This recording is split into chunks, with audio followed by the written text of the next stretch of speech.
Veramente variazioni e scorribande qui su Radio Libertà.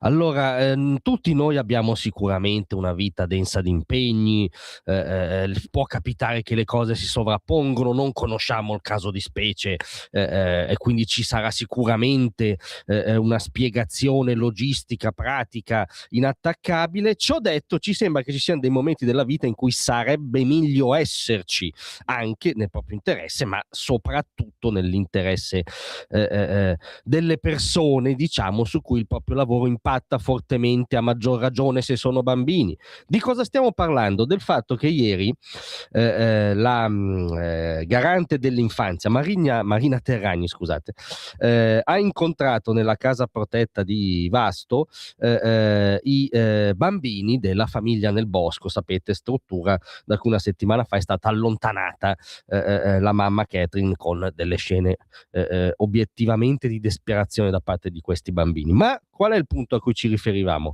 Al fatto che non era presente l'assistente sociale che ha messo in moto tutta questa macchina, che ha portato ad esiti ormai obiettivamente eccessivi, che risulta dalle cronache, trovate oggi un pezzo sulla Verità e anche da quanto ha detto la garante stessa, aveva un appuntamento con la Terragni per illustrare la situazione rispetto alla massima autorità, diciamo, rispetto ai diritti dei minori del paese, e che poi è diventato un appuntamento telefonico al quale infine non si è comunque fatta trovare. E beh, non è una bellissima immagine, cioè questa signora che apprendiamo si chiama Verusca D'Angelo, avrà avuto judo, avrà avuto canasta, avrà avuto una partita di padel fissata da tempo, o fuori di ironia avrà avuto impegni, dirimenti, non ci permettiamo di giudicare, ma sta di fatto che non c'era di fronte alla garante dell'infanzia che esaminava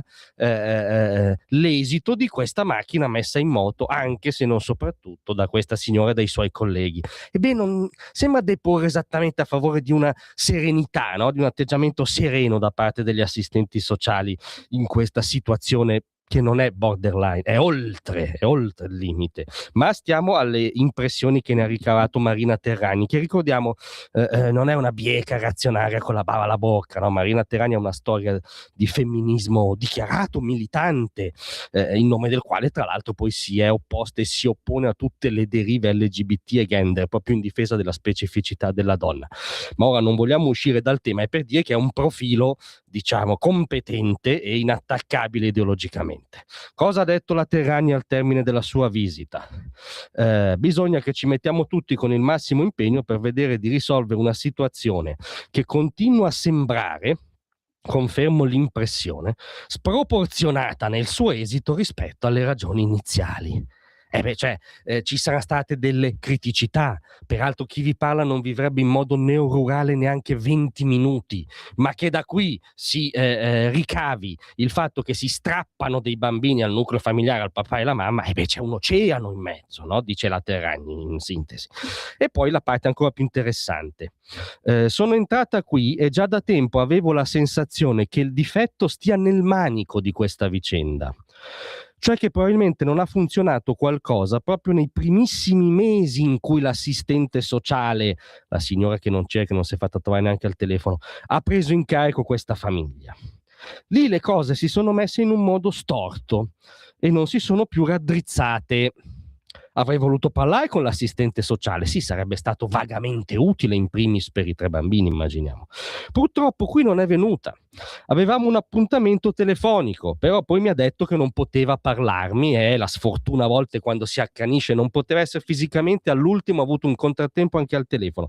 Ma al di là di questa assenza tristanzuola che si commenta da sé, il punto di contenuto è quello che dice la Terragni. Cioè probabilmente non ha funzionato qualcosa da subito, nel momento in cui l'assistente sociale ha preso in carica questa pratica, ha svolto una valutazione sua, legittima in quel momento, ma che poi si è rivelata chiaramente eccessiva di fronte alla realtà, e non ha voluto recedere questa figura, i colleghi, ovviamente i magistrati che ad ora se ne sono occupati, hanno preso decisioni, non hanno voluto recedere dal loro teorema.